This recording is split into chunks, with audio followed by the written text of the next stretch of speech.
பொது தொலைத்தொடர்பு சேவை வழங்கீட்டு நிறுவனமான BSNL ஆனது நாட்டின் முதல் நேரடி செயற்கைக்கோள் கைபேசி இணையதள சேவையை அறிமுகப்படுத்தியுள்ளது. இது நாடு முழுவதும் உள்ள தொலைதூர மற்றும் பின்தங்கிய பகுதிகளுக்கு அதிவேக இணைய சேவையை வழங்கவும், பிராட்பேண்ட் சேவையை பெறுவதற்கான சாதனங்களின் உதவியின்றி நேரடியாக பயனரின் கைபேசியில் அல்லது வேறு சாதனங்களில் பிராட்பேண்ட் சேவையை பெறுவதற்கான வழிவகை செய்கிறது.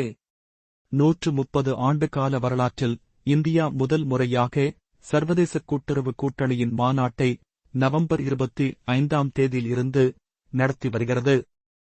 மேலும் இது வருகிற நவம்பர் 30ஆம் தேதியில் நிறைவடைய இருக்கிறது.